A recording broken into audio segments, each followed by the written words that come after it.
Ang mga kagamitan naman ay handog ng mayroon si makalahig at ang isa niya sa kanyang lahat. Kung gano'n, sana yung matuloy ng mga plano. Maalis na. May iba ako, kaibigan. Alam ko na sabi ng yan niya tungkol kay Paulito. Teka, kaibigan. Hindi ikaw ay natungkulan ng ating pag-usapan ng iyong kasintahan. Ang umiibig na naman. Sa bagay, ang ibig-ibig ng iyong kasintahan. Maganda na yung yaman pa. Kaya lang. Kaya lang ay alam. Teka, kaibigan. Huwag kang kabahan. Ang nais ko lang akong sabihin ay kaya lang. Kaya lang ay lagi na kasama ang kanyang tiyan ng puno. So, nalibasa yung malataan.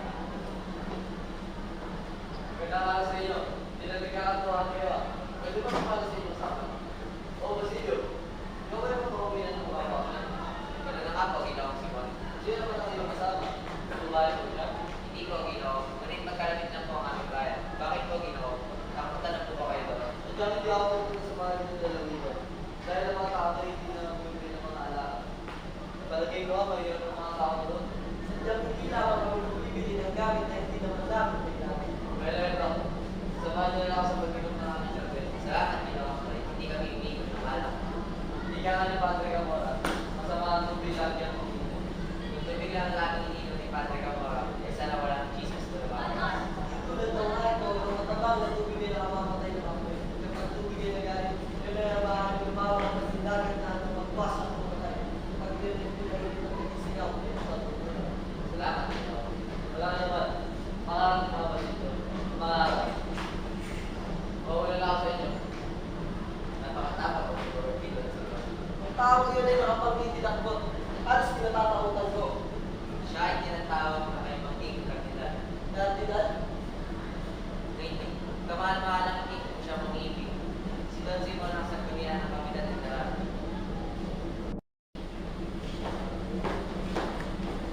Padre Clarencio, kanina pupunta na ako tayo sa taas. Maganda si Padre Camara. Padre Sal. Salamat, Subali. Baba, kung hindi po kayo pupunta sa taas, isipin ko na mga Friday na ayaw ko makisalamat sa kanila. Ako'y susunod na lamang. Nakasabi ko lang ang aking mga pagkasagali.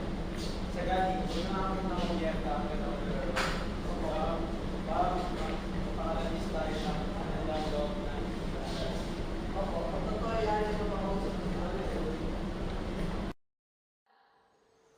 Kaya sa iyong palagay, mga pag-aaral ba ako sa Maynila? Aba, syempre naman. Ama! Ama, si Huli, kailan mo nga siya pupunta ng Maynila po makapag-aaral? Sa isang taon, magsaya ka ng mahaba dahil mag-aaral na sa Manila. Talaga, Ama? Alam niyo po ba ngayon ay inisip niya si Basilio? At kung iwan ko siya nun, napapakasalan ko siya nito. Uy, ito kami! Ano ba?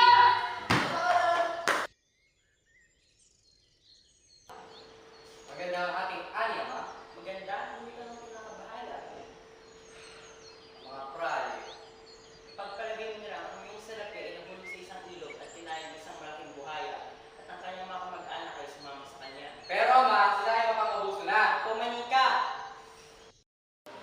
Mas parang mabuti na ito ah. Kaya ng araw pa ay ano pong inyong napapalit? Wala mo ng bayad ng buwis. Ang buwis ay talaga ang puso. Dalawa lang piso? Napakamahal naman po yata. Kung hindi mo babayad, ibigay sa ibang tungkulin ng paglililang dito. Tama, hindi mo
Señor de la Peste y de la Dama.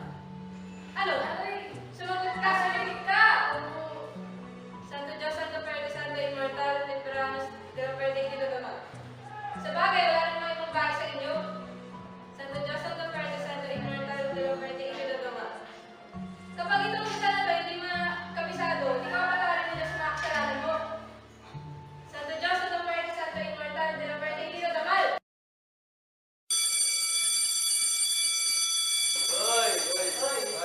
Magandang umaga! Magandang umaga! Magandang umaga! Sabi ngayon, bakit yung sumisigaw di pa man ako binin? Ala, punta sa isang talakayan. Ang leksyon natin ngayon tungkol sa elementong bubo sa salamin. Sino maaari makapagsabi nito? Hoy, Antuin! Masyado kang tamad. Alam mo na ba ang leksyon natin kayo natutulog na? Ano po ba sinasabi niyo? Tonto! Ba't ako ang tinatanong mo? Padre, ano po kayo Padre Fernandez? Ha? Saan?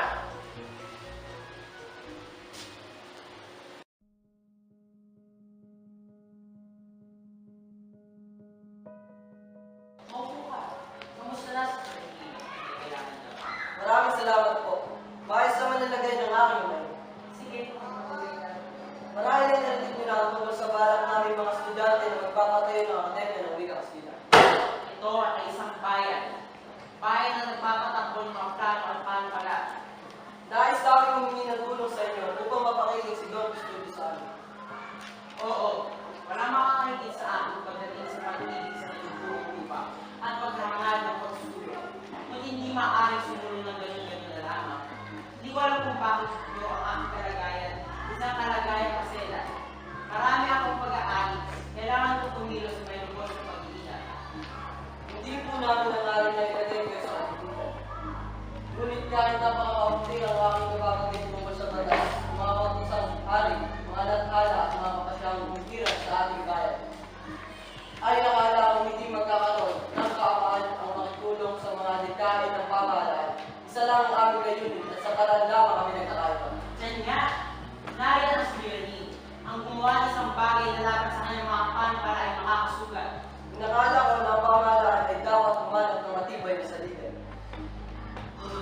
Binata, nararapat ay pag-isang tabi mo na lamang ang mga panglaian. Dahil mapamani, dapat pagkatiwalaan mo ang aming pamahalaan. Paumanhin, naiintindihan ko na ang nais mong sabihin. Kung gayon, mauna na po ako. Kamusta na para sa iyo, Kuya Charlie? May na ng pulso, wala nang kakakumari. Tuloy na kumala na sa kanyang katawan. Para Pilipinas, habang tumatagal, lalo nang hihina. Napansin ko na hindi mo binabasa ang libro na nilibigay sa'yo. Wala akong pagmamahal sa iyong lalaki. At sa loob ng isang oras, sisimula na yung magsikat. Mawawala na ng mga universidad, mga mag-aaral, at mga magpapahirap. Babalik ko pala ako para sa dalawang bagay. Para sa iyong pagpahayan o sa iyong pinabukasan.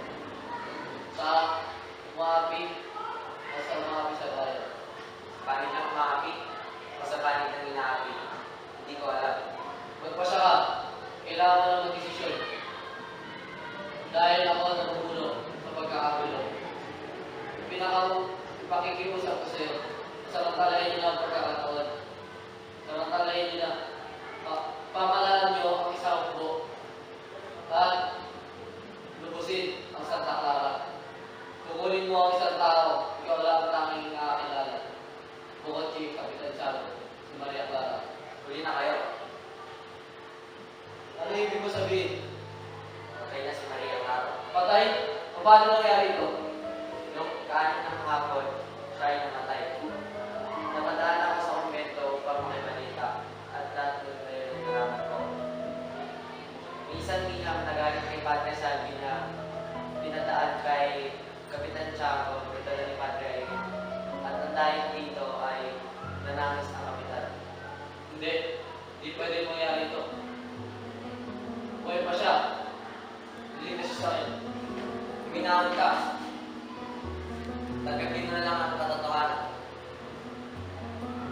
Napatay siya na hindi malaman ng bubuhay ako at nagbalik ako para sa kanya. Kaawa-awang tao.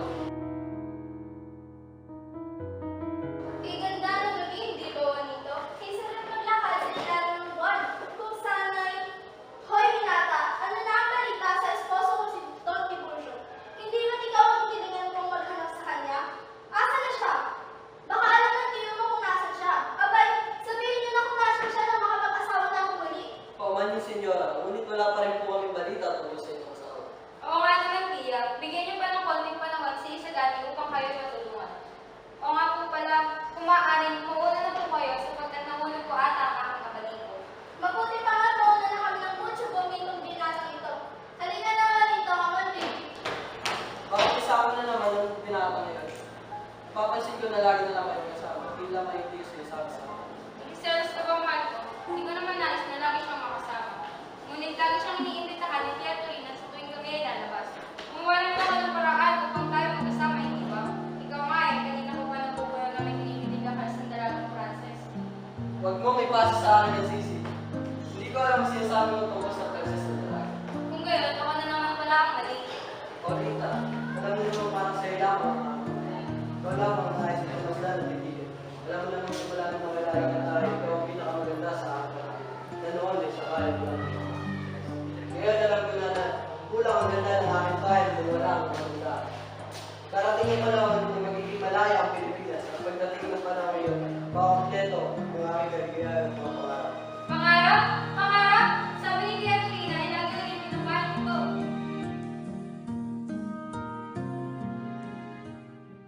Bakit hindi pinagulan ng mga school ng ating hiling? Wala nakakalam yan. Di ba't marami na sa sagot? Bakit tayo hindi mo naman pinagulan? Mabuti naman ang ating hiling. Alam niyo ba, ang mag-aalas ng susunod ay magulpi ng mga kilalang mga tao. At ayaw ito magsalita. Maraya ay nagbabalas ng higalito. Sabi sa ilang bayan, mga prayo lang ang Sino ba sa atin ang may interes na nangyayari sa mga alas na walang ibang nais kundi sa masamin ng sarili ng mga Pilipino? Kaya na kayo, masarap ng pagkain. Sabay. Oh, mabuti nakarating ka. Sirahin na pala pala. Kaya si Basilio na lang ang ating inanyayahan sa alit na sisigan. Oo nga naman, bakit nga ba hindi na sagot ng ating nangyayari? Isa pa, kapag si Basilio ang ating inanyayahan, pag siya'y nalasing, maaari tayo makawala ng isang detalye tungkol sa isang bata at isang mongka na nawala. Ano po sinabi niyo, Hermana? Hinakip si Basilio? Oo, huli. Nakakulong siya ng kasama ng mga estudyante. Hindi! Si Kapitan Tiago ay patay na! Sino nang tutulong sa kanya? Sabihin mo sa akin, sino nang tutulong kay Basilio? Si Padre Camora, hindi ba siya nagtalay sa Lois Sereno? Humingi ka ng tulong sa kanya. Sigurado nilay si Basilio. Diyos ko, tulungan niyo po si Basilio. Uli! Kailangan ko po ang tulong niyo, Padre. Tungkol po ito kay Basilio. Dinakip siya! Sige, ano siya sa komisyon? Isa akong masamang anak at kapatid din ako ngayon. Nakalimutan ka ng pinatayan ng aming kapatid at pinahirapan ng aking ina. Ngayon pinaparusahan na ako ng Diyos. Wala na akong nararamdaman kundi galit at pag-iinagpis. Kahit ang himagsikan na hindi ako nangyayam. Sabi ko sila at ako'y nagkulang. Kahit wala akong kasalanan. Iyan ang aking parusa sa akin. Naririto ako sa labas ng dahil sa inyo. Handa na ako. Handa na akong lumaban para sa bayan. Ilang beses na rin natigil ang himagsikan dahil sa akin. Dahil urong-sulo ako sa mga disyulturan.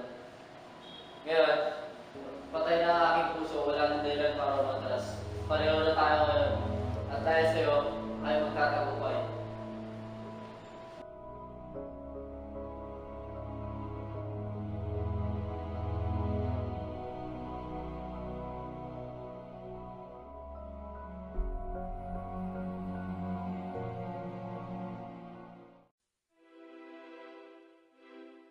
Nakakaganda mo talaga kayo, Iha. Maglilig ko, manito. Pero tayo maglaki ng maganda. Kailangan ko ang iyak.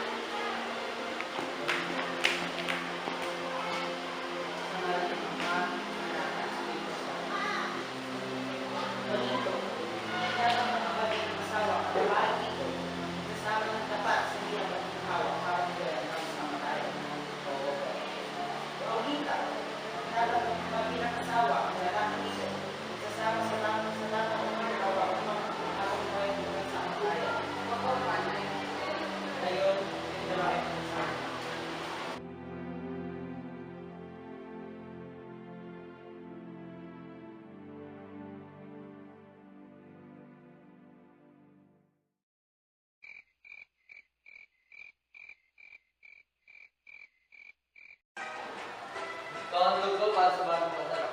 Napakaganda lang. Maaari naman namin. Oo, bakit hindi? Ilagay niyo lang sa kayo. Papasukin niyo ako.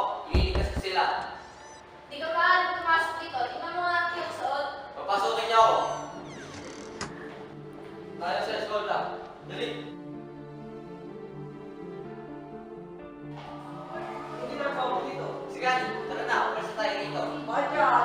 Puntahan natin siya. Iba na siya bukas. Ibig ko siyang makita. Gusto mo na bang mamatay? Hindi ko alam. Makinig ka. Ang lahat para sa loob ng bahay na yun ay bilang kultura.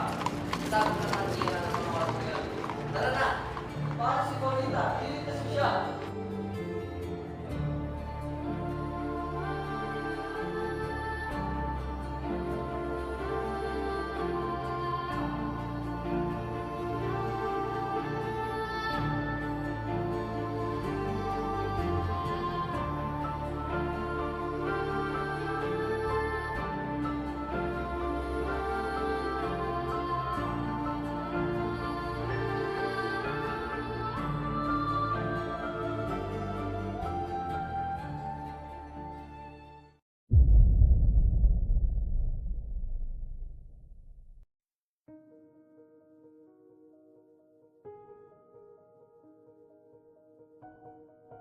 Sama ba ang pakiramdam?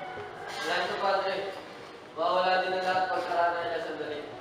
Alam mo ang oras ay tatalag na ang lason sa aking katawan. Diyos ko, Ikaw'y matakot. Malalim na ang gabi. Nais kong iapit sa inyo ang aking lihim. Maaari mo bang sabihin sa akin kung totoo pa ito? kahit saan tayo magtungo na rin ang Diyos. Padre,